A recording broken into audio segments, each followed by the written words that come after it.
metroplex. Obviously, Chicago is another. There are 9 areas today which have more than one airline airport serving the same area. In addition, we've listed down in the corner of the slide 5 other cities which have had lower level activity at more than one airport, essentially commuter airline activity, less than 100,000 in plane passengers at any second airport in those communities. And when considering these other metropolitan areas, I'm starting from the beginning point of the kind of the grand strategy that Atlanta has followed over the past 20 years or so, that you do have one airline airport that is in existence and at least 2 other sites that are available for development. The next slide summarizes a page in your handout which is not repeated as a slide, and it's labeled page Roman numeral 6-3, which is lots of detailed information on these 9 metropolitan areas. I'm going to go rather quickly. We've collapsed all that data into some slides here on the, for example, the first slide is the number and location of airports in these other areas. 3 of the 9 areas have 2 airline airports. Those are Chicago, Dallas, Fort Worth, and Houston. But 6 of the 9 areas have more than 2 airline airports. All but 1 have 3. Those are New York, San Francisco, Washington, Baltimore, Miami, and Tampa areas. 1 metropolitan area has 5 airline airports, that's Los Angeles. Generally, the airports are located throughout the metropolitan developed areas. And to date, no metropolitan area has 2 airports the size of Hartsfield in terms of the land area, size of facilities, or the airspace used. This is a slide to give you an idea of what exists in Los Angeles. Many of you, of course, are quite familiar with LA, and we just picked this as one of many of the cases. In Los Angeles, there is a dominant airport, Los Angeles International. 3 of the remaining 4 airports are constrained in terms of their level of activity, and Ontario Airport to the east is starting now to take off in terms of its growth. And Los Angeles does have a site reserved about 75 miles from town in Palmdale, which is in the Mojave Desert area, as a long-term potential.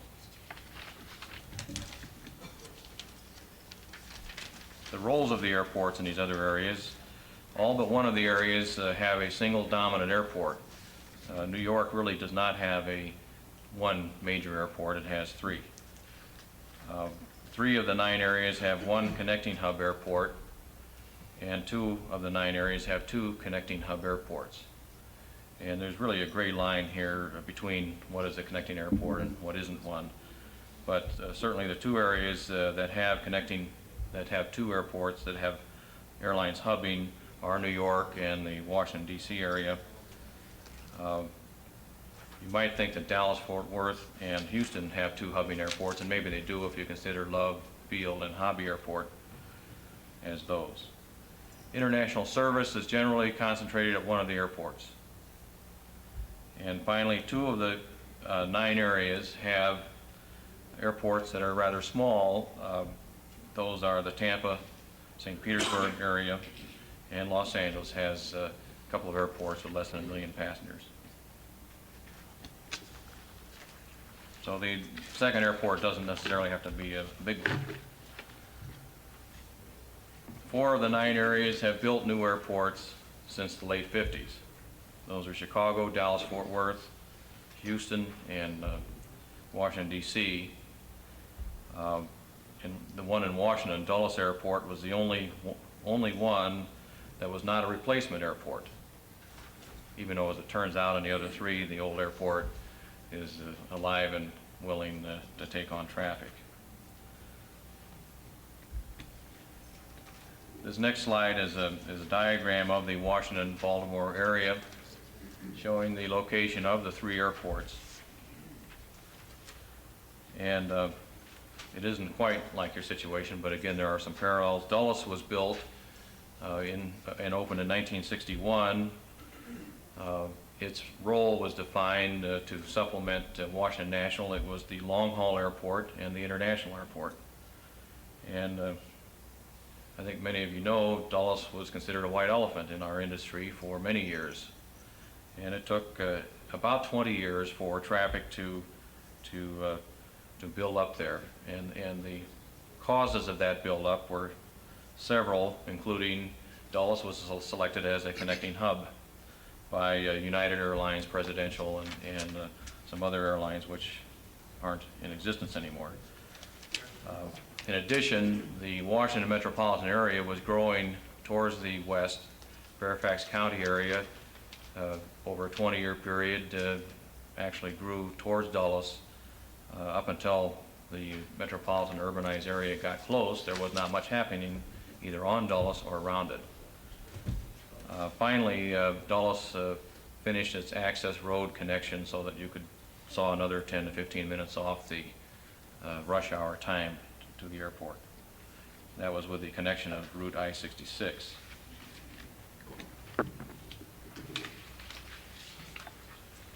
One other question that has come up in our discussions is who might operate a second or third airline airport in the Atlanta region, and the experience around the country is quite varied. We have 3 of the 9 areas have a single airline airport operator. 2 of those are cities, that's Chicago and Houston. A third is a port authority, that's the Port Authority of New York and New Jersey. The rest of the areas are a combination hybrid situation. Most of the areas have airports operated by cities or counties. 6 areas have airports operated by some kind of authority, either an airport authority or a port authority that operates other port activities. And 1 area in the Washington-Baltimore area, they have a state operation. That's Baltimore Washington Airport is operated by the state of Maryland. The state is also a member of the authority that runs the other 2 airports. So that's how different these can get. We've tried to collapse this kind of information plus others from the studies that Joel described and Max described and to draw some observations, they're certainly not conclusions, about what has been done might mean in terms of what might happen here. They are by no means to represent anyone's consensus or anything else, but I think it may help just to try to take a look at the light at the end of the tunnel to see if there is any light there, number 1, and what it might look like, number 2. Again, going back to the roles, location, and impetus and phasing subject matter, and again to help the city and the region at this point where the grand strategy for future airport developments is under review and possibly refinement.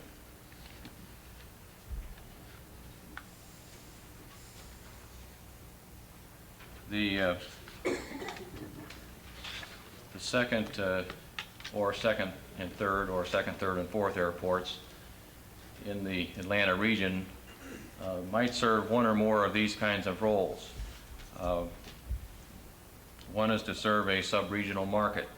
In virtually all of the other metropolitan areas, the second and third airports do have their own portion of the major, larger metropolitan area that they serve as their principal source of passengers and cargo. The second role would be to supplement Hartsfield in terms of the originating and terminating passenger service, particularly as congestion at Hartsfield continues to build with or without the commuter runways at Hartsfield. The third role might be to serve a new airline that would wish to come to Atlanta to set up its own hubbing service. I think everyone in this room would have a different view of the probability of these one or more of these things happening, but those are appear to be the most probable kinds of roles the airport would serve over the next 20 years or so.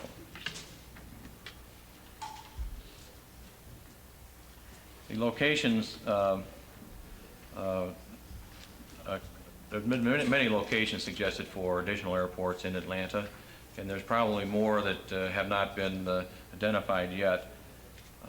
But in addition to deciding what the role of the second and third airports might be, which really should respond to one of the earliest comments today, is what does the city and the region really want? We have some technical factors which have really driven decisions in other communities, in Denver, in others that are deciding these kinds of questions. And they're listed on this slide, and include the convenience or accessibility to the market, the airspace requirements, environmental factors, financial, which we'll cover in a moment, the acceptance of the community, both regional-wide and those in the immediate vicinity of the new airport, and then, of course, engineering factors, which translate directly to cost. As Max mentioned earlier, smaller airports generally can be tucked in closer to the developed urbanized areas than larger airports. Most of the site studies that have been done in the past, to my understanding, have considered airports of the size and magnitude of Hartsfield. Is that correct? So that one of the things that's come out of the discussions we've had in the past several months with the staff is maybe there are other options that you'd want to consider. Certainly there are other factors not shown on the slide, not the least of which is technological. A lot has happened to aircraft in the past 15 to 20 years. They're more efficient, they're quieter, performance is better. There's also a lot going on in the air traffic control area, which may result in increased capacity at Hartsfield, or being able to bring airports closer to Hartsfield and still operate with total separation and complete safety.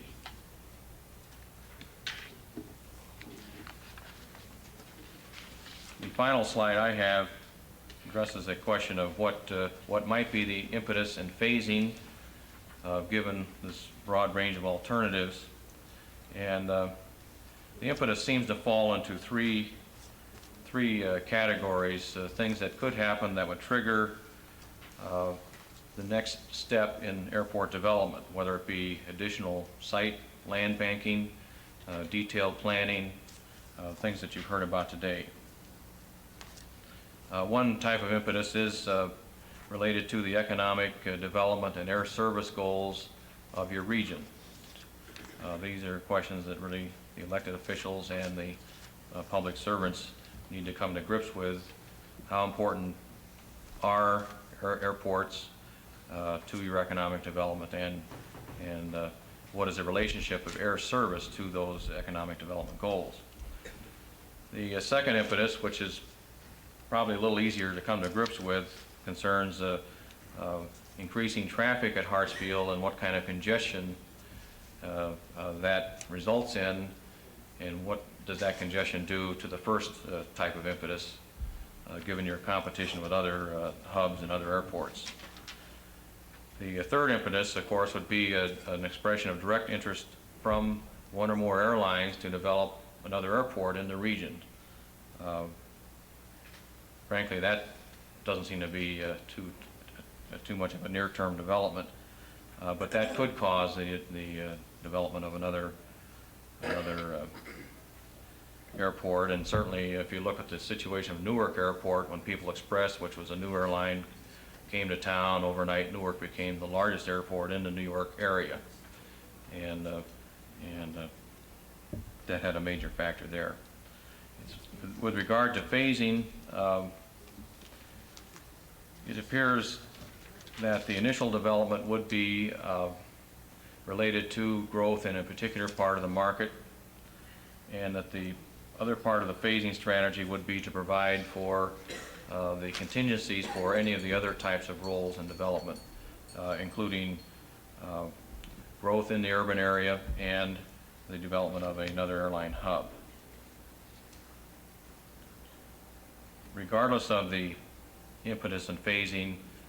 I think we've, in the industry, have come to know that you really can't be too accurate in your predictions of trends in aviation, and that most communities that are adopting strategies to try to at least identify the range of alternatives and to then try to take steps to preserve those options and let whatever happens happen, but have the community ready to take whatever steps are necessary to encourage aviation growth at the time more close to its actual occurrence.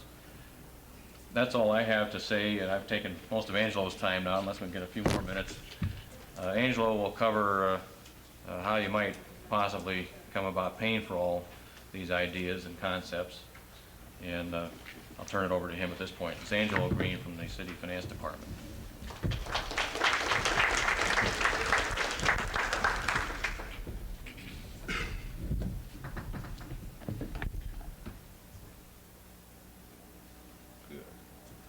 Let me first start off by saying that I have good news and bad news.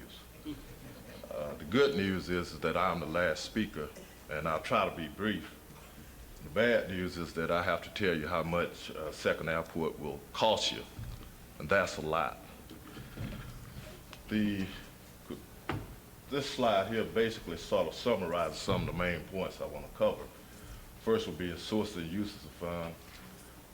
The next two, basically, a detailed description of those sources in terms of various components of the project.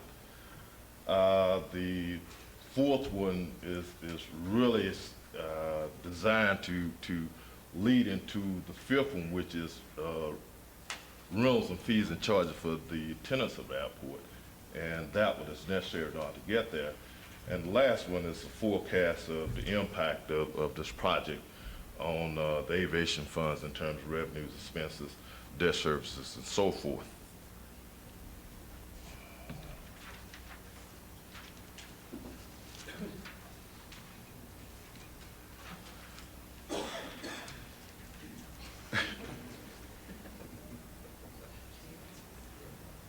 No, that's the wrong one.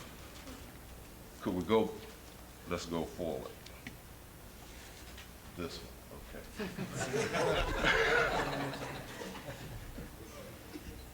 Okay, let's move to the next one. Oh, you're going backwards. No. Go back one more. No, the other ones. Could you go?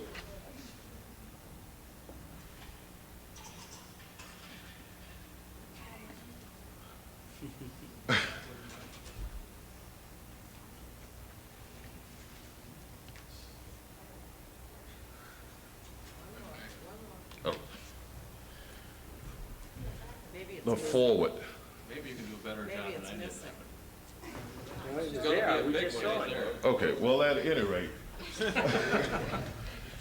the slide that's not shown was designed to give you a visual concept of what and the initial phase of Second Airport would look like. The initial phase of the Second Airport would essentially be one runway. There we are. One 8,000-foot runway with terminal facility, roughly 10 gates, vehicle parking. This facility is capable of serving some 2 million in-plane passengers a year, and capable of handling some 200,000 aircraft operations a year. In the bottom right-hand corner there, we have estimated costs, $278 million in terms of today's dollars. And in 1996 dollars, we talk about roughly $411 million. And what we're talking here is just construction costs only.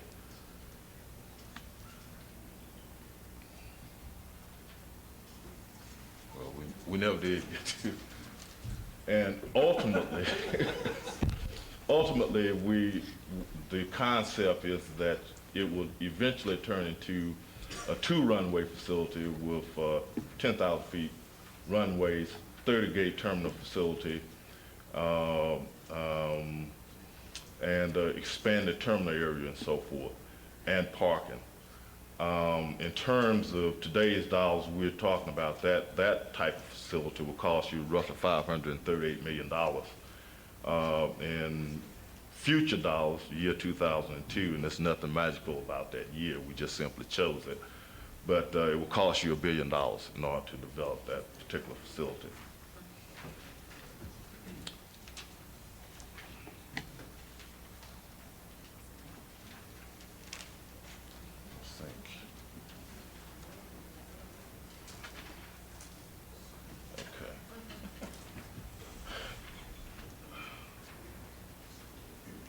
Could we go back one?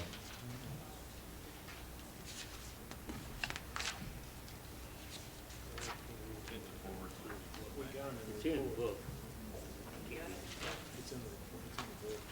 Okay.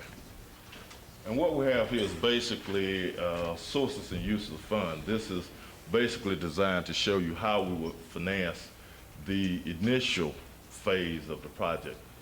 Earlier, I talked about a figure of $411 million in terms of 1996 dollars.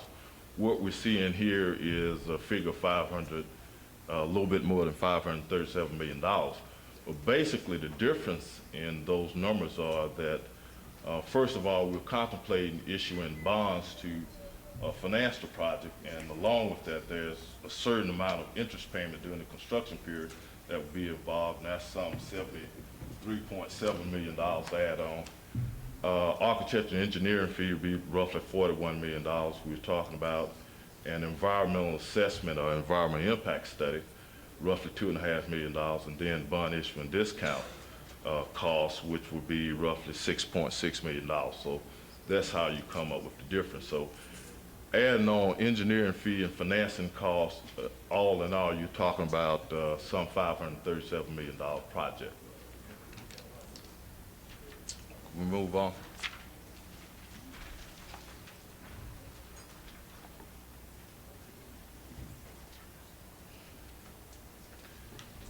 This basically just gives you a little bit more details in terms of the various sources of fund, in terms of the various components of the project that each of those sources will finance. The essential point here is the sale of bonds. We're talking about a roughly $335 million bond issue. It would finance the bulk of the construction costs of the project.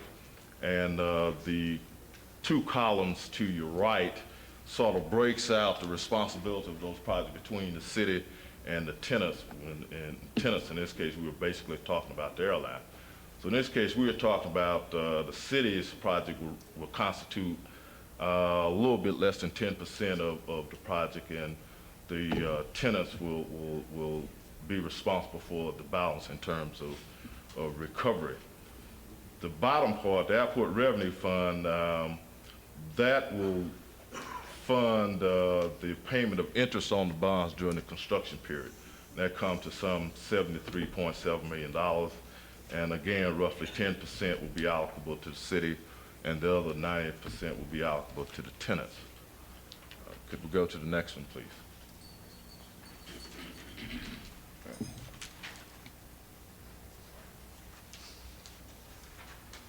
And the final one is the Airport Renewal and Extension Fund, and this basically shows that the Airport Renewal and Extension Fund would finance roughly $128.5 million of the total project, the bulk of which will be allocable to the city, and the components there will be the major component there would be the roads, access roads to get you to the airport, and on airport roads in terms of your ability to move around on the premises, and a certain portion of architecture and engineering fees.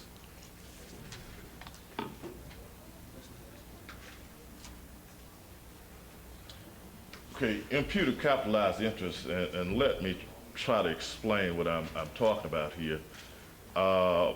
In terms of, you'll notice that the city is going to use a portion of its own monies to fund that project.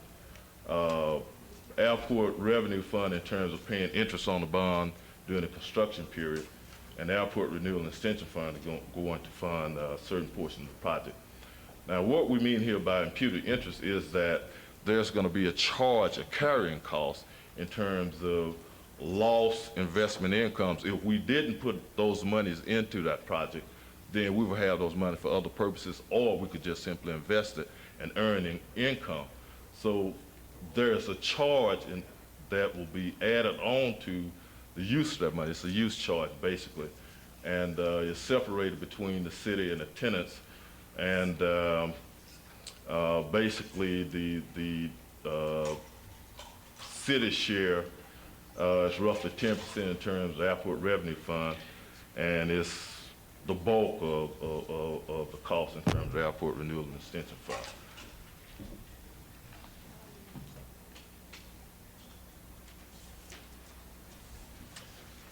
Okay, this charts, we do a computation of tenants, rentals, and fees, and that computation is based primarily on cost recovery plus maybe plus cost recovery plus, and it's set up in terms of funding source.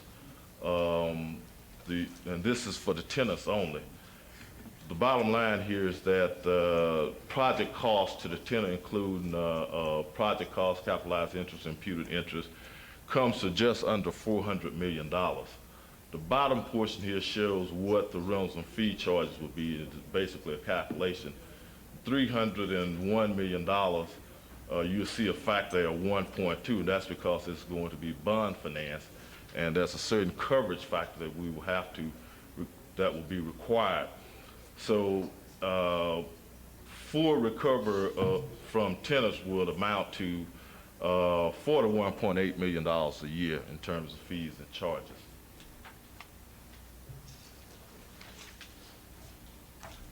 Now this slide shows the impact of the project on airport revenues, expenses, debt service, and so forth. This particular slide shows what I call the worst case scenario.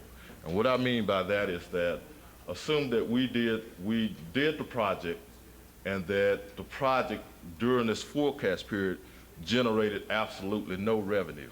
What would that do to our financial condition? The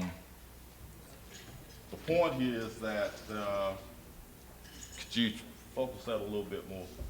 Well, right here we have the city's existing debt without the project.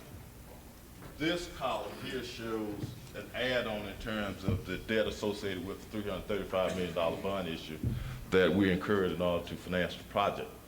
And that shows total debt service. This column here shows what would be left to flow over to the renewal and extension fund. And this is the most important thing here. The bottom is debt service coverage. And what we mean by that is that there are provisions in the bond ordinance that says that net airport revenues will have to equal at least 1.2 times your debt service. So in other words, we have to, the debt service coverage factor will have to be at least 1.2. And remember, we're assuming that the project is generating no revenue during this forecast period. And if you look at the numbers there, in each instance, we're in excess of 1.2. The lowest number in the year 2002 is 1.28. So the point here is that if the decision was made to finance this project in the fashion that this scenario presented, and if the project does not generate revenue during this forecast period, and incidentally, let me add that I'm assuming that the project will become, will be operative by the year 1999. But even during that 4-year period, if the project generated absolutely no revenue, that based on those projections, that it still look like the city will still be in a position to at least maintain the provision of the bond covenant.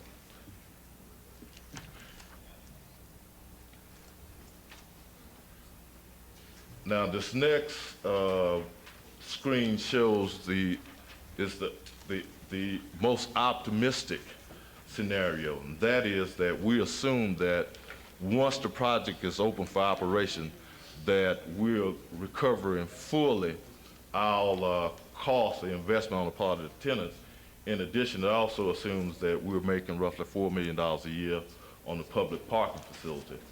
So the top line shows revenue that's being generated by Hartsfield Airport. The second line shows revenue to be generated by the second airport. And as you can see, and the bottom line here shows basically, again, the most important thing is that debt service coverage equal at least 1.20.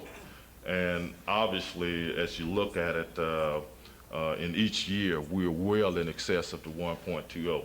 And So, that's the best you can get that on the screen. The right, you can't hardly see what's up there. I don't control the focus. Could you focus it a little bit?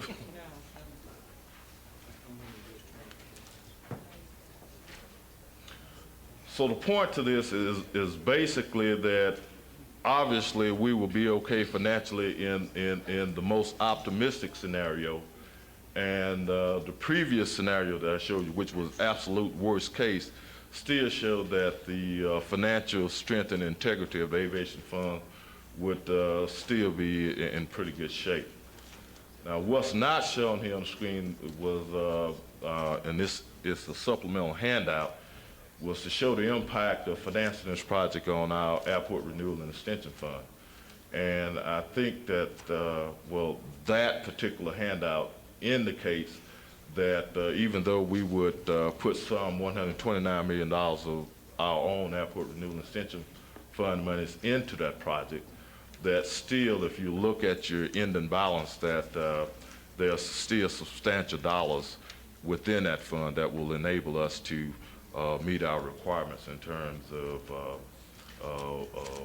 renewal and expanding Hartsfield.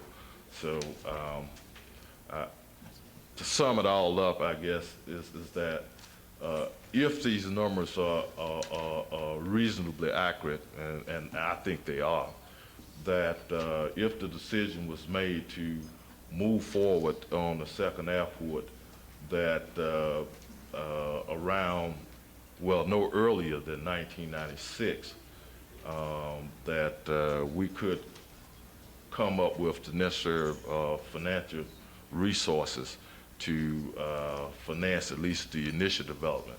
In terms of ultimate development, it would, the assumption here is that after the initial development, we would invest no more monies into that project unless you had airlines stepping forward asking us to expand that facility above and beyond the initial stage. And that concludes my discussion.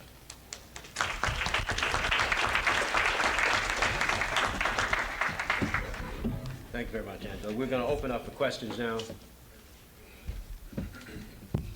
Larry, just one. Yeah, let's addressing this one to you. You had indicated, I think, and I don't have the chart now, but if I understood your chart. Can I give you the mic so everybody can hear you? I can hear. Right. This doesn't work.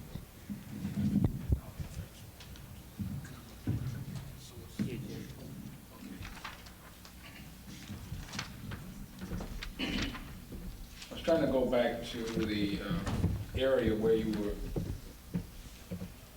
maybe here. When you spoke of your sources of the revenue, one that that you would not be receiving money on the interest, that you would be receiving if you had not invested in the new airport. Right. What I was wondering there, and of course you talked also about the bond money for also. Is it possible to keep the money and then borrow against the money, keeping the money in place, earning interest, without having to utilize the money, borrow against that money, and in addition to that, have a bond issue? Is that possible? Yes, it is possible, but, well, maybe I should clarify the basic assumption in terms of why it was structured that way. In terms of the initial development of this project, the assumption here was that you had no airline interest. So basically, it was the city taking the full obligation in terms of investing its funds in it. And to the extent that we could minimize debt, that we would, because in the final analysis, as you pile up your debt, and I think I showed on one of my scenarios, your net revenue stream had to equal at least 1.20 of the debt. And you want to try to minimize the size of that bond issue, because the bigger the bond issue, the bigger your debt service. I think I demonstrated in the very last year in the most pessimistic scenario that your coverage was only 1.28. So we were getting very close to that limit there. So that was the reason why I wanted to try to limit, I wanted to try to maximize the use of our own money versus borrowing money because of that requirement there. I have to be careful about that. Ms. Girdle?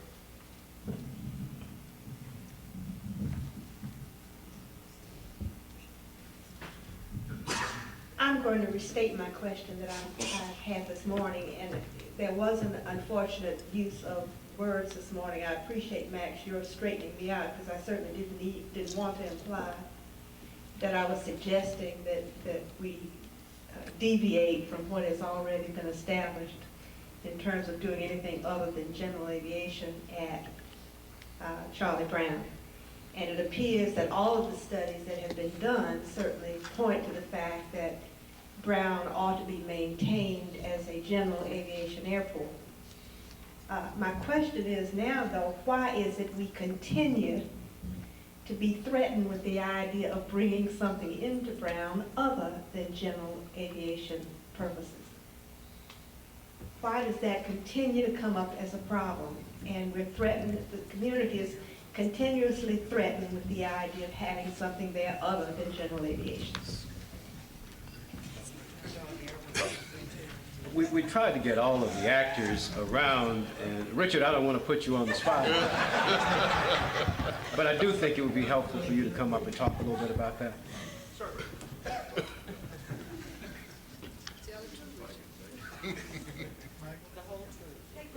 Here's the mic.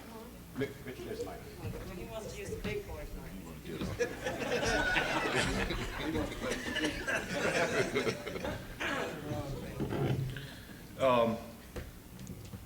I think the question has got a great deal of validity, and I think it's something that is quite misunderstood in a lot of instances.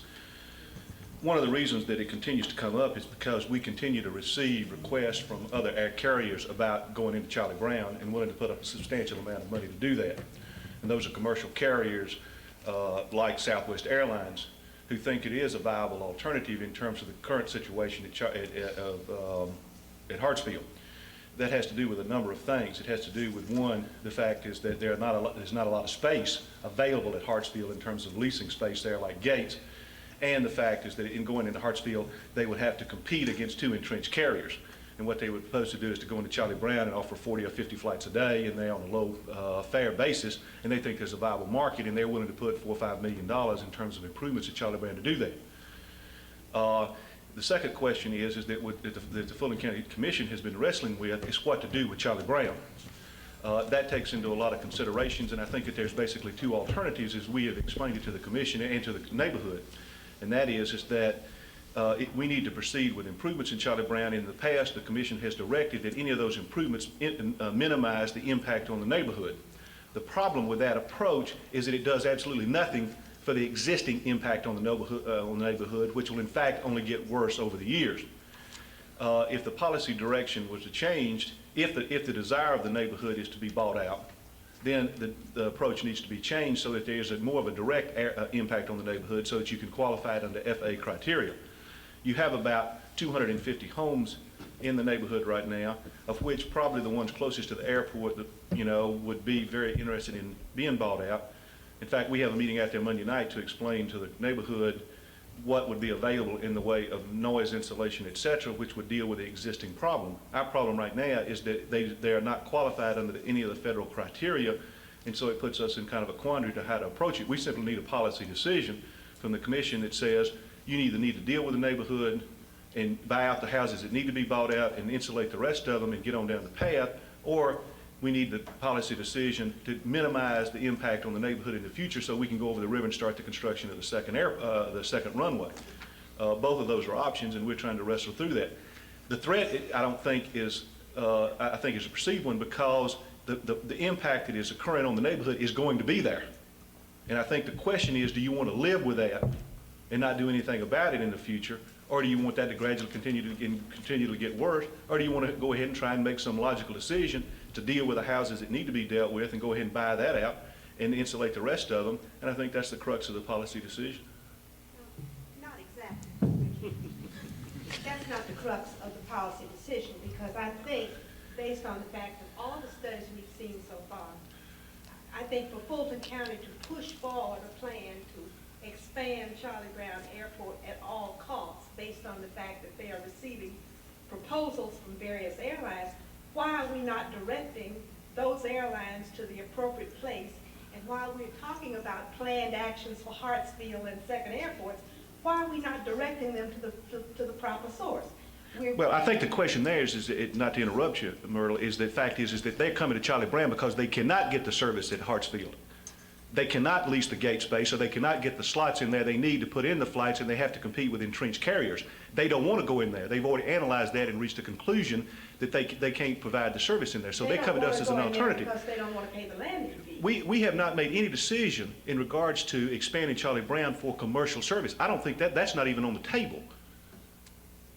What we are trying to do is to... It's not on the table right now. It's not on the table right now. We have had 2 proposals in the last 2 years to do exactly what you're saying, and each time the community is all up in arms. You're talking about buying out one community of Carroll Heights. Right. But the whole area is going to be impacted by increased traffic at Charlie Brown, and we keep being threatened by commercial carriers coming into that area. All I want to know is, when will somebody else other than the Fulton County Commission come in and say, this is for general aviation purposes only, and we will not touch this. We will send them to the appropriate place. I think that the Fulton County Commissioners in both instances have in fact done that. They have turned down the request for commercial services. The problem that they've got at Charlie Brown is a funding one. And what we're trying to do is to get a policy decision on how the airport needs to be expanded, because we need to expand it out there for general aviation purposes and for corporate aviation facilities. You know, I happen to sit across the table from the Georgia Pacific people when they, from the J.R. Reynolds people in Nabisco, when they said, you know, if we can't get 7 acres at Charlie Brown to put our corporate aviation fleet in that, we're not coming to Atlanta. We're going somewhere else. And we put the deal out there with a great deal of arm twisting, and if a Fortune 550 company wanted to come in here and needed 6 or 7 acres at either Charlie Brown or Hartsfield or DeKalb Peachtree to put their corporate facilities in, and that was a condition of them coming here, you wouldn't get them here. We need to expand that airport against the river out there to add the land that we can serve corporate facilities with. Right now, Fulton County has got no plans to allow commercial service at Charlie Brown. Delta and Eastern are both opposed to it. What they have told us is that they do not want scheduled service there. But if we do allow it, they want their share of it, but that's where we are. Thank you very much, Richard. Archie.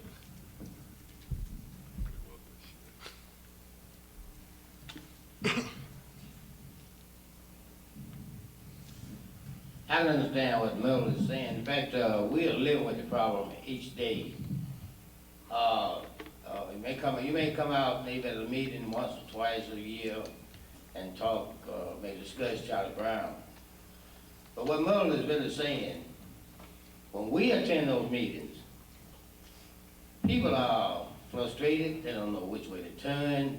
You was talking about soundproofing, talking about the valves. In fact, I think I read an article the other day that Lomax was saying the possible valve to Carroll Heights. But now we have people near the last, I think the last area where they have the planes coming for Coca-Cola. These people are suffering from fumes as well as noise. Archie, can I stop you for just a second? In order, just for the economy of time, because we're really pushed. Okay. And I think that Richard is here, and knowing Richard, he would like to talk with you and Myrtle, because I think you need to bang him on the head in the corner over there. Right. But And you'll get a few minutes to do that at the break. We're about ready to break, Well, I have to okay? say one more thing, Okay. I'll be quiet. Because Okay. when I hear Charlie Brown, really rubs me in a bad way because I'm getting so many calls on Charlie Brown. But when you go back to commercial flights, we say no commercial flights. Now, the 727 was landing and taking off with Charlie Brown a long time before people knew it. But you know what the excuse was? They are not fully loaded. This is the excuse we get, Well- those type of things. Right, okay. Thank you very much. Are there any other questions? If not, we're going to close off for a few minutes, get a little break, freshen up, and start back for the final session. Okay?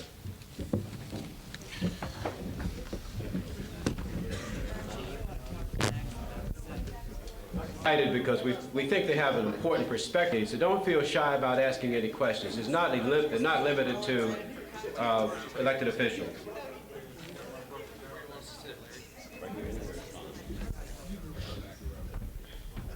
Put it down here where I can speak to it. Jim Arnold is a blankety blank. Wesson, what the hell are you doing here? Wesson, I mean, excuse me, Norris, I'm sorry. I'm here this morning for George. I wouldn't agree to come if I known you were gonna be up here. I mean, that's about the airlines. Hey, Jim, how are you? This last session is one where I think is where the rubber really meets the road. And we've asked a group of distinguished panelists who've had significant involvement in airport development issues over the years to join us here to share their thoughts about where they think we're going. I believe we all have very little faith in crystal balls. But I think we can all safely say that we know that there is a Rosetta Stone, that instrument that was used to help us understand hieroglyphics. We couldn't really understand it. Strange language. We found two different language systems that did interpret the Rosetta Stone. And so we could rely on those two language systems as understanding what hieroglyphics meant. Well, because there is a Rosetta Stone, we can also say that these people will help us understand how we get to the wings of the future. And I think we ought to press them for their intelligence, their experience, and to help us sort out where we're going to go for the year 2000 and beyond. Gentlemen, it's yours. And questions? What we're really asking for is some intelligent dialogue, too, from you. These folks are here for you to ask them questions. I think most of them have been here through the session, and that's really what I'm looking for. Myrtle? Before Ira left, and Ira is one of these people who wants us to focus on the bigger picture. He left a question that he wanted this panel to react to, and maybe Cal and Pat and maybe the appropriate ones to talk about it. But he said that based on all that we've heard this morning with the forecasts and the trends and so forth, in order to and the improvements as outlined by Shirley, those things that are on the drawing board that need to be done at Hartsfield in order to maximize its use, he wants to know what the major policy decisions are regarding Hartsfield that will be coming up within the next 12 months. I can speak to that. In my initial presentation, I posed some policy questions to the council.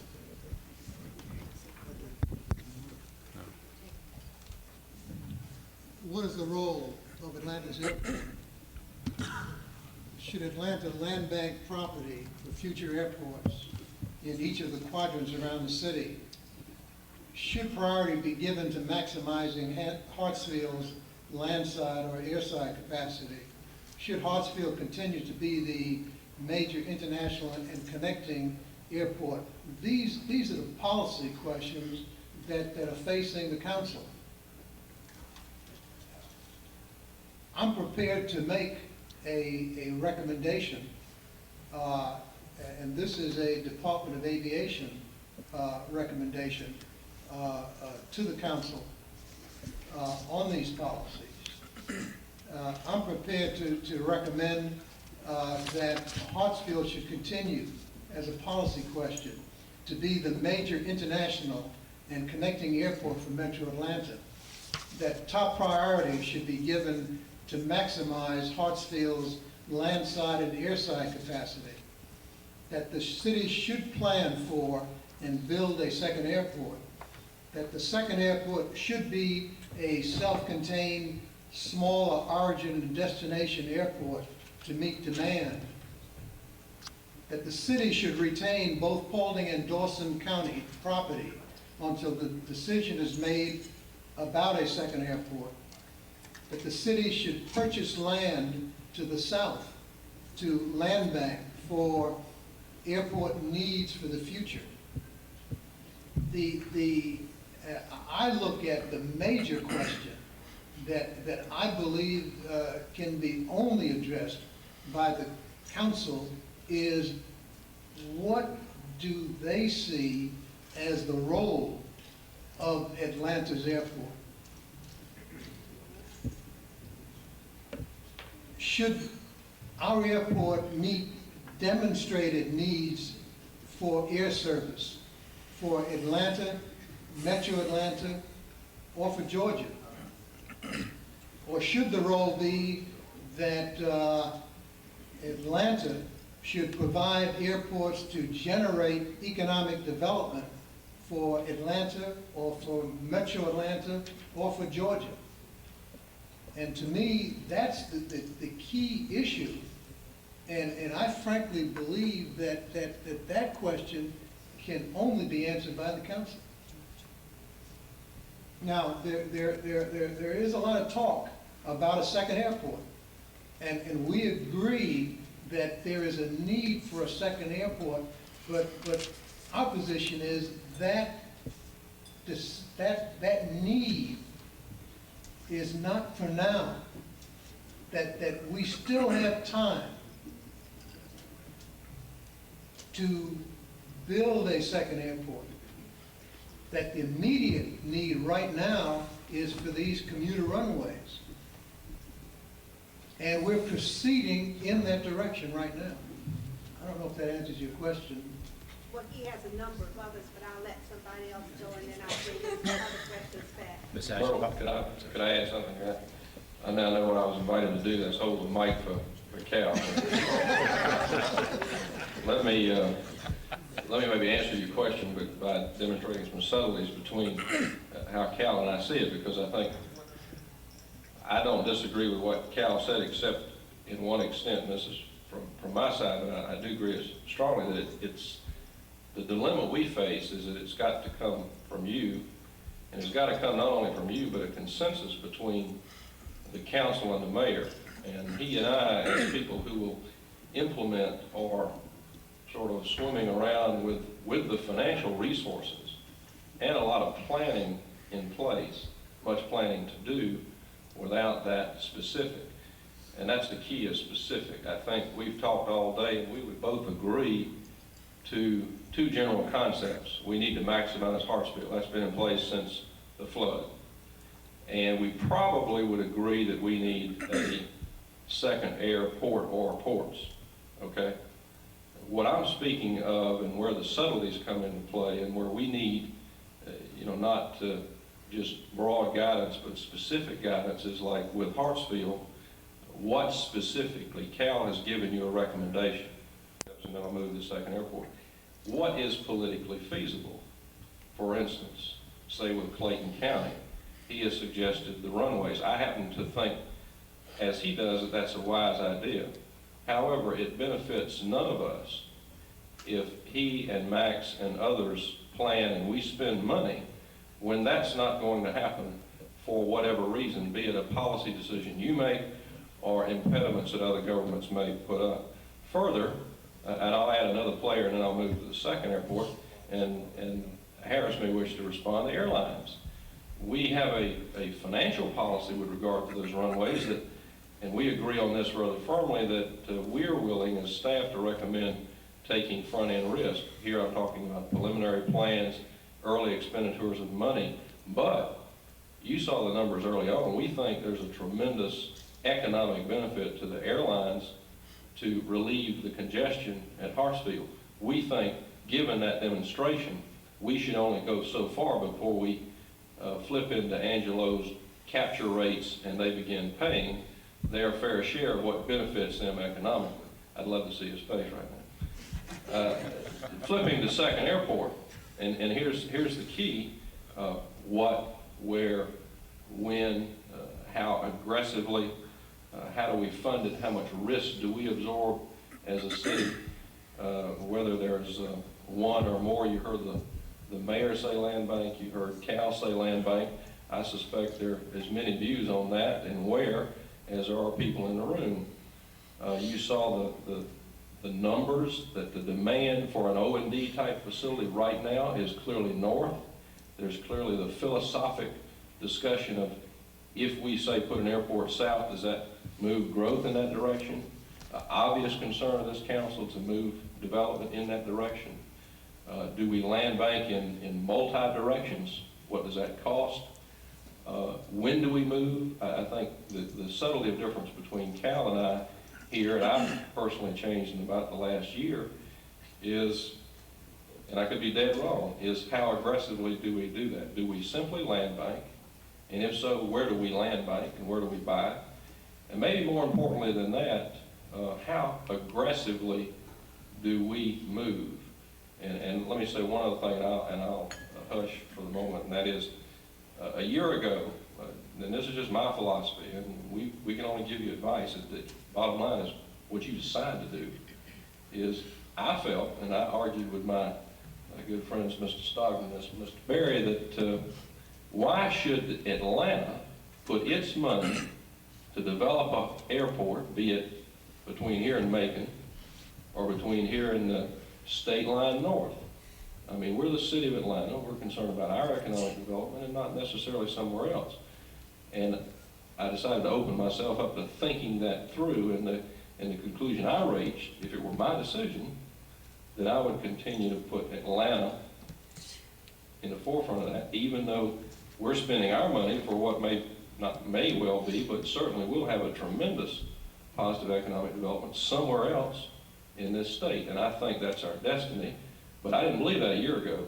And the key is, regardless of what I believe and what Richard or George or Harris may believe, is what you people direct us to do.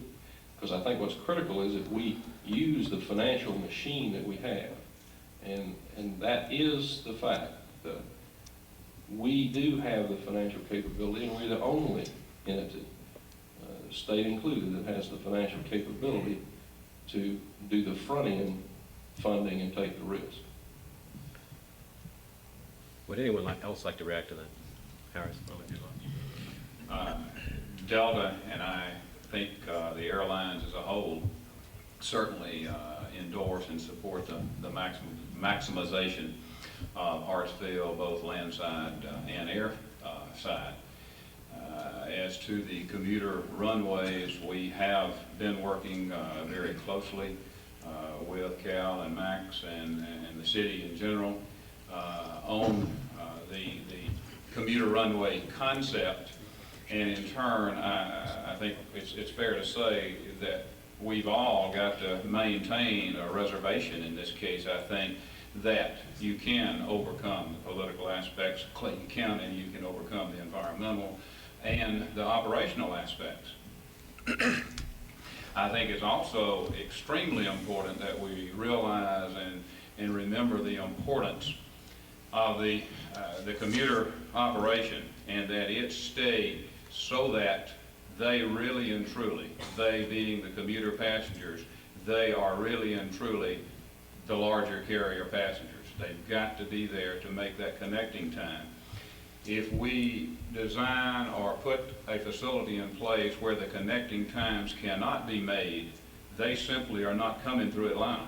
They are going to another hub where they can make that connecting time. And this won't necessarily happen at the selection of the passenger, but it actually gets into the marketing aspects where the majority of reservations are sold on basically the flight time and the time that somebody wants to arrive. And the flight times between any two cities are basically the same between the various airlines. But if they can get a connecting time through Nashville, Raleigh-Durham, or somewhere else that is 5 or 10 minutes shorter than Atlanta, the automatic computer reservation system automatically puts that combination of flights up first, and the travel agents or whoever sells that ticket and that connection to another city. So I think it's very important that we don't do something where we lose that advantage in maintaining Hartsfield as a connecting hub as it is today. As to the second airport, Delta Airlines is in Atlanta. This is our home. We plan to stay here. We have always supported, and we will always, I think, consider and support what is good for the aviation community and the city, Metro Atlanta as a whole, and the state. What did that say? I beg your pardon? Mr. President, we'll consider anything that the city proposes. Now you was my lawyer. Let me say something. Okay. Pat said something that got my attention. I wanted to comment on it briefly. As a representative of the chamber, of course, we're not supposed to take positions except that we want to make sure that Atlanta continues to have the best possible transportation system, air traffic transportation system. Now what that is up to you folks to decide, and that's what I wanted to comment on. Obviously, what happens in this state, in the area, in the state, in the southeast is good for Atlanta. It's obvious in my opinion anyway, since we are the leading city in the southeast. So you people really are in a unique position. You have the money. That's tremendously unique. In my opinion, the second airport is going to make money for you just like the first airport has. It's a great business proposition. But you also really have the responsibility to decide what's going to happen in this area in the next 30, 40, 50 years. You're the only legal entity right now, as you probably know, that can step out and do what has to be done. And as a resident of the city, I'm really proud of what I'm seeing here today, because there's tremendous work obviously already going on, planning going on, and there's a sense of vision here that frankly I did not know was alive and well. Now, Myrtle, y'all need to sit down and decide what the policy is. But for goodness sakes, keep your options open.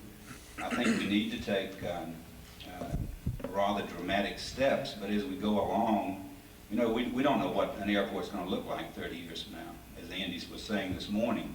So as we go along, you know, our ideas may be changing as we go. So maybe the sensible thing is to spend the least money now that we can do and get the maximum for it, which would be Hartsfield maximization, and then some smaller airport someplace else. A personal concern I have is that we not let O&D traffic crowd Hartsfield to the point where we're going to not have connecting flight. It won't be a hub anymore. And unless we do something, from what I've seen, that will happen over the next 10 to 20 years. And if that does happen, the whole character of our city will be very different. Well, Jim, I don't know what that means either. But somewhere, you're going to take some leadership somewhere, not only the council, but you know that whole as to what is going to be in the best interest of the region. You know, like Millsby Lane and Auburn Avenue said, we're going to have a stadium, for better or worse. Lord knows that's not endorsing the Donna. But it took leadership on it. We can have these type meetings, we can talk for the next 10, 15 years. But at some point, like Larry said, the rubber will have to meet the road. But hopefully we can have some input from everybody and say this is it, and have a unified effort in trying to resolve that particular issue. Well, obviously I have a personal opinion. If you'll get me elected to the city council, I'll step up and tell you exactly what I think. We're not in that bad shape.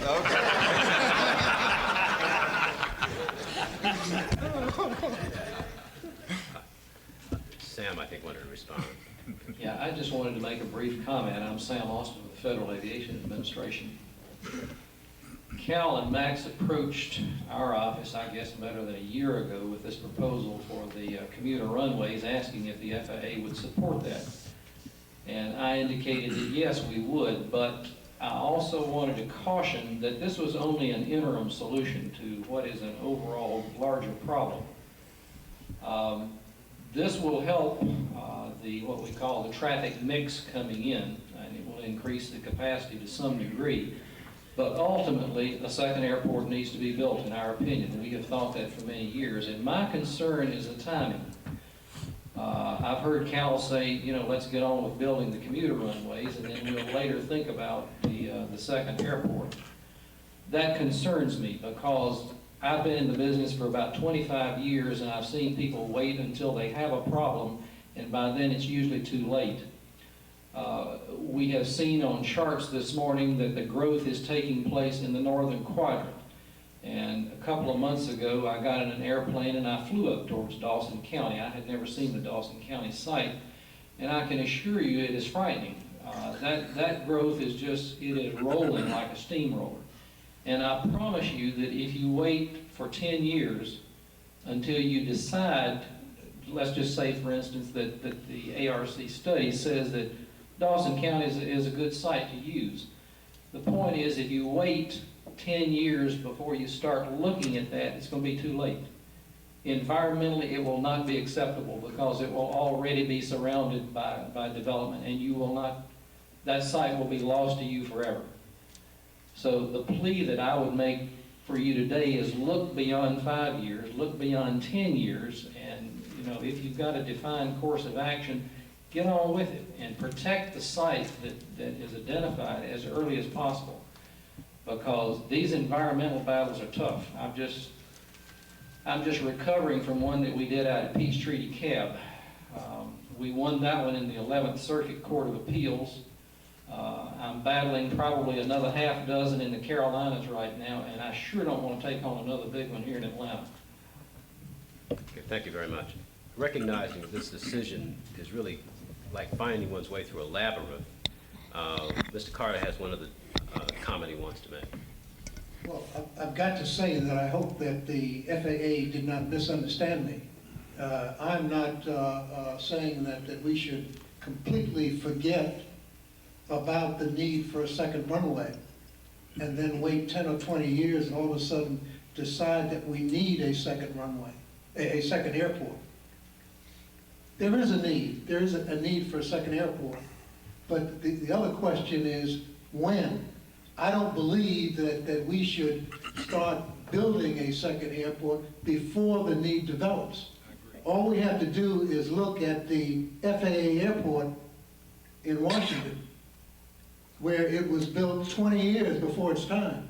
However, I would point out that probably will be reviewed by the historians as one of the best decisions we ever made, Cal. Right, but the question is timing. Sorry. But the question is timing. And I think that decision is really going to be made by the elected officials, and I hope that everybody's listening very carefully to what's being said. And one of the things I think that Mr. Carter has promised us is at least a time schedule as to when the council can expect to be confronting these decisions as to whether we're going to have the runways, as to whether Clayton County is going to allow us, or we're going to get those problems worked out. Ms. Anshin. Has anyone given any thought to Atlanta buying out some of the general aviation airports and having a coordinated effort where we would have one group basically operating all of the airports, each with its unique capacity for the region, and ultimately, I guess I view it, Pat, as we need to be building for the state of Georgia, not just Atlanta or not just the region. And would part of that picture be with the problems we're having at Charlie Brown, which relate to City of Atlanta residents? What if we operated all of it? Would anyone react to that? Maybe George would? No, let Pat. I kept looking at him, he wouldn't do I it. mean, isn't he the former president of the Clayton County Chamber? I'm going to turn the mic to George and Cal. I'll give you a brief comment. I think a lot of people use the word system of airports, which I think makes a lot of sense and has sort of a good political ring too, but I think the practical reality is that most of those airports are owned by other governments, and although we talk to one another frequently, I think in reality, spending most of my career, amongst other things, talking back and forth amongst governments, they abdicating their airport to Atlanta is probably remote at best. One practical alternative, Barbara, however, is something that was not put up on the screen, and I wish it had been. You may have been shocked at the huge, even 10-gate or certainly 30-gate facility. That is almost a new Hartsfield. There are some other alternatives, and it doesn't have to be one place. And it could be, if you will, a potential for a system, a new system, if you will. You saw the AR study in 75 said we needed 7. I think they backed down to 1. I'm not sure whether that was for planning purposes or just stark reality, but if they looked at it again, and I don't know what this study will say, there's clearly a demand, or there are demands out there. Let's just say in one location, or maybe 2 locations, rather than a 10-gate or a 30-gate facility, if Atlanta, either of itself or in concert with other governments or a government, were to consider developing a GA facility. Clearly there's a need, from what I heard today, what you heard, that has the capacity to expand into something more significant, meet a short-term need and meet a long-term need, and you also have the benefits of dealing with these things that Mr. Austin mentioned and others, environmental impacts, all of this air-space studies, all of the time-consuming things that have to take place on the front end, which also, Jim, relate to flexibility and spending fewer dollars on the front end. So I think that's an open issue that bears some serious analysis. Richard, I think you wanted to comment. Yes, Ms. Asher, one of the things I think might be of value is that Fulton County is interested in fact, it's been in discussions with Hartsfield about the possibility of operating Charlie Brown and Hartsfield as a system of airports. Obviously, we need funding at Charlie Brown. Obviously, Charlie Brown is an airport that is partly in the city of Atlanta. It is an airport in which the impact falls partly in the city of Atlanta. And it's probably one of the facilities that I think that probably has some legitimate prospects of being operated as a system of airports. We are jointly in the water treatment business lately, and I think that is something that we would be interested in. And I think that if we operated this system of airports, it would give governing bodies both say-sos in how those facilities will be operated, because we would be willing to I think, operate Charlie Brown as a commercial and general aviation facility in return for a level of funding to make the necessary improvements in Charlie Brown. And I think that we would be willing to enter into a contract with that. But there is some substantial amount of interest on the Fulton County Commission in that approach. And I know I got the floor to make one other comment that I think that needs to be put in perspective. The purchase cost of land for airport purposes is a very small portion of the total development cost. $1 billion to develop a second airport site. The cost to buy the land is probably going to range somewhere between 2.5% to 3.5% of that cost. It is an insignificant outlay in terms of the total development cost of an airport. And if you can develop the sites and buy those sites, whether they're a land bank for the future, it allows a lot of long-range plannings to go into effect, where people can make some logical plans on something like the Outer Beltway, for instance, or MARTA, or other facilities. And so I think if you think of it not in terms of making a commitment to spend $1 billion, but an investment in terms of the purchase of the land to protect the ability in the future to make that investment. And I'm not talking about buying 10,000 acres. When you take the total cost of development and you look at 10,000 versus 30,000 acres, it is chicken feed in terms of what you will pay 25 years in the future, like Sam Austin said. And if you got to go and buy 4 airport sites, I think it would be wise to do it. And in terms of the total development cost, it would be only 2.5% to 3% of the total cost of doing that. And if you wait, it will be astronomical in terms of what it costs, and you will not be able to do it once the property is built up. Thank you. Okay. Dozier. Well, I'll direct my question to whoever on the panel wants to try to answer it. It's just real hard for me to believe that we can build a second airport without hurting the economy of the present airport, and especially the balanced growth that we talk about for the south side, in that still, say what you want to say, the airport is the primary economic generator for the south side. And I'd like to hear some discussion on this. I mean, when we take into consideration all the money we've spent out there for terminals and runway and relocation cost, acquisition of land, talking about MARTA. You take it all together, and it just seems to me that it would make a whole lot more sense if we've got to have more like that to put it all together than to talk about this second airport. But I would like to hear some discussion on the economy of the present airport. It seems like to me that it would be an increasing economy if we were to build this. Could I kind of help, just see if I could ask one other thing in relationship to that, if we can focus the question. One is a proposed second airport going to affect the amount of reserves that exist within current Hartsfield International operations? The second part to that question would be, is the supply and demand forces within the economic system such that we're talking about capturing overflow with the development of a second airport, and therefore not really affecting the base operation or the base revenue generated by the existing airport and the spin-off economic externalities associated with that? I'll start the discussion, and I certainly don't have all the answers, Dozier.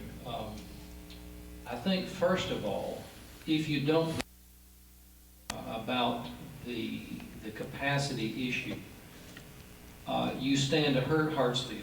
I understand that you want to protect what you've got, but we've heard discussions this morning about the capacity of the airport. One figure was thrown out at 750,000. The FAA looks at a 4-runway parallel complex as accommodating 720,000 a year with an acceptable 4-minute delay. We saw that in 1987 we were almost up to 800,000 operations now. Cal, you may have better information than I do, but I understand that that is creating an average 12-minute delay. And I heard a question this morning about the quality of life. In the air travel business, delay very directly impacts on the quality of life while you're in an airplane. If we continue to put more and more and more traffic into Hartsfield without offering some kind of relief, you're going to be experiencing 30, 40, 60 minutes of delay, and at that point people are going to say, you know, why should I even fool with going through Hartsfield? And I think that can have an adverse impact on it. So I think you want to think in terms of providing additional capacity for Hartsfield in order to protect the investment you've got, for the first thing. And secondly, I think, and it's already been mentioned today, you're going to find that the airports serve different roles. As I believe Cal or Max, somebody mentioned that it's envisioned that Hartsfield will continue to serve the international market, cargo market, the transfer market, some limited O&D. A new second airport basically would basically be an O&D airport. And I don't see that that would take away from Hartsfield. I think Hartsfield would continue if you provide that relief to be a very viable economic force in the area. My personal view is that building an airport on the south side is not going to generate any more growth on the south side. The growth is going to continue on the north side. But if you build an airport, an O&D airport on the north side, what you're really going to do is just what you were saying, is free up Hartsfield to expand with the proper, if it is the proper, international and connecting kinds of business. And you will really have an explosion in the second airport's growth in O&D traffic. And it's not impossible. I haven't heard it here this morning, but there's no reason, it seems to me, why you couldn't have general aviation at that same airport, and in effect you could preempt a lot of these other airports by what you decide to do yourselves. George, did you speak on that? George, trying to say something.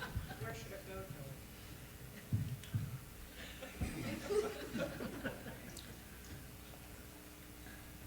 George? Your meeting here today on this subject, whether you realize it or not, is in a grand tradition started by William B. Hartsfield,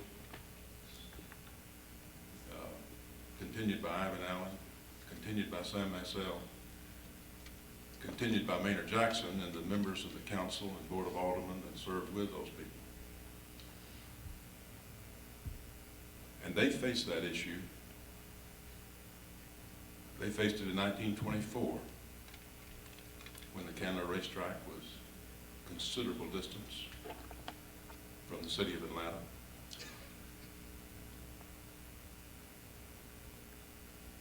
The city of Atlanta has historically and traditionally provided the leadership on this issue for the region, even for the state. They never shirked from it. And as a result, you and the legacy that you have been provided have been the moving force in having perhaps the most prosperous city region in the United States today. And your failure to address it now, your failure to continue that tradition, in my opinion, has this danger that you lose the leadership initiative on aviation. Were I sitting in your place, that would be the single biggest danger that I would fear.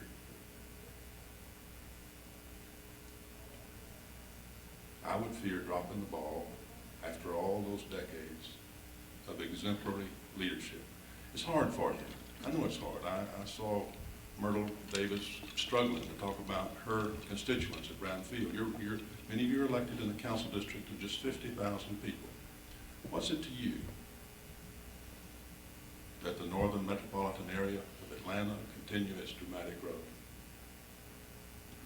To me, it would be one of the greatest things that I could do as a member of the Atlanta City Council.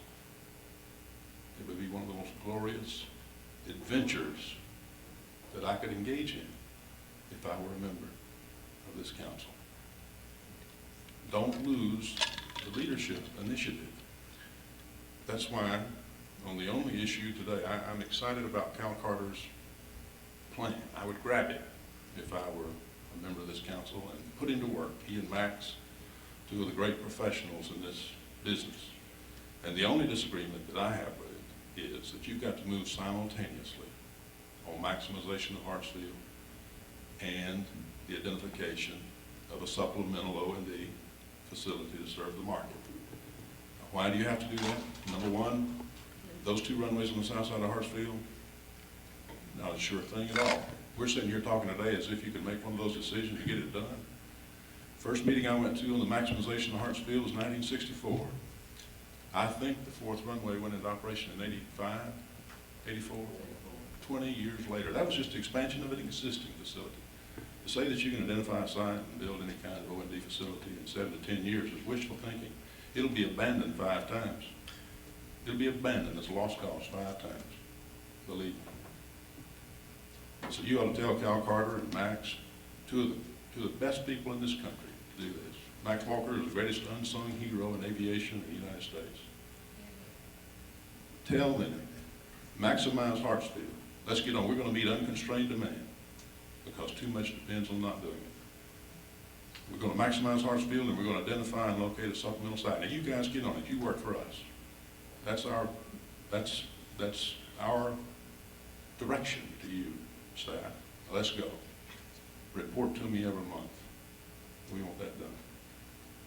Don't lose the leadership initiative just because you represent one small district in the city of Atlanta.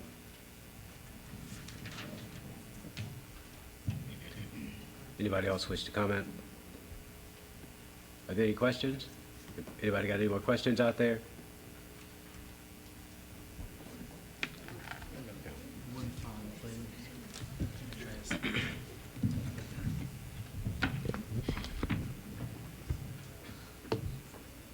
Before we go, I'd like to just comment on the issue of general aviation that has come up. I think we heard the figure today of 6% of the traffic that goes into Hartsfield is general aviation.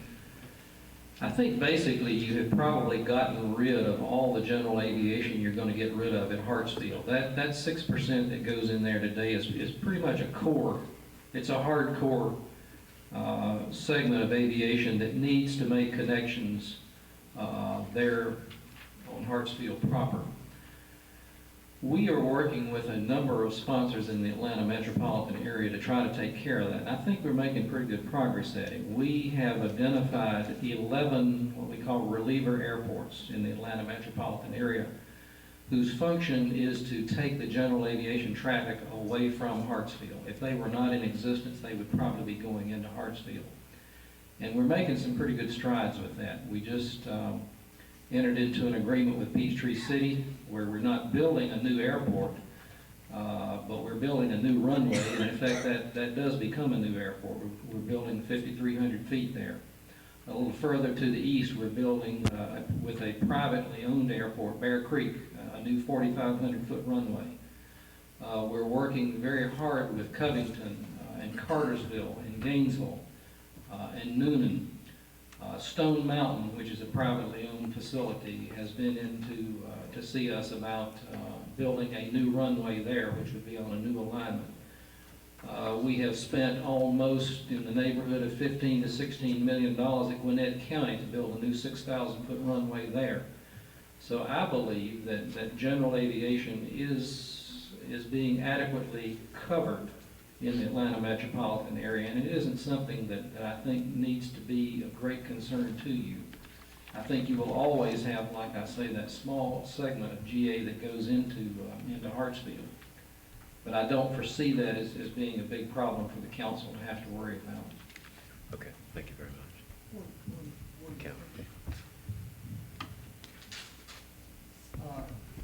One thing I want to say in regards to Clayton County, I do not believe that Clayton County can unilaterally veto our plans.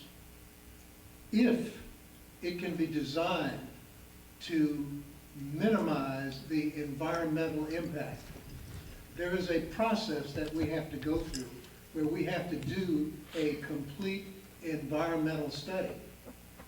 We have to go to Clayton County, to the citizens of Clayton County, provide them with input, but they cannot unilaterally say, you are not going to build commuter runways. If we can prove that there is a need for the runways, and if we can determine that it will not have significant environmental impact. Okay, and I'm assuming that's addressing the issue between whether we move simultaneously with both plans for a second airport and the maximization of the existing facility. One final point. Okay. You can buy the technical help. You can buy the consultants. Engineers, fellows, you're a dime a dozen. You can buy everything connected with doing what you're talking about doing except the political skill to get it done. That's the scarce resource. That's the precious thing. And frankly, you don't want to put Clayton County in that position. You want to work on whoever's running for Charlie Griswold's seat down there as the county commission chairman, and you want to become his friend. I can tell you exactly what mixed drink Charlie Griswold likes and when he likes it, because I've bought enough of them. Chairman, find a way. Now this is your area, not mine. This is your area, not mine. But find a way to do what you're talking about with these adjoining counties and jurisdictions in a politically skillful way. Make them partners in what you're doing. And this is great. I told Mayor Andrew Young when I left, I said, you can do more minority participation with a flick of the wrist and get involved in this issue than you can all the atriums from now till doomsday at Hartsfield. Get involved in this. It would be a great thing where blacks and whites come together on an issue of this kind, for example, to go up to Dawson County or Paulding and get involved in this issue. Do it with political skill, and that's the scarcest commodity of all that will be involved in this project. George, I'd like to make one observation. Okay, could I just make one observation? Now, we've heard from Bart Lewis and Jerry Bottles and Doug Deep of your own staff earlier today. And I think the one unifying comment that they had to make in that session was that the economic benefits of Hartsfield International Airport are region-wide, they're statewide. I certainly hope that you don't mean by your comments that the political skill has to exist only with those people who are elected politicians, but really we expect industry and trade, the governor, the Chamber of Commerce to be at our backs in participating in this process. It's not just the elected officials, but when it's got to be marketed, everybody's got to, who's going to benefit ought to be making jelly. You gotta have a leader.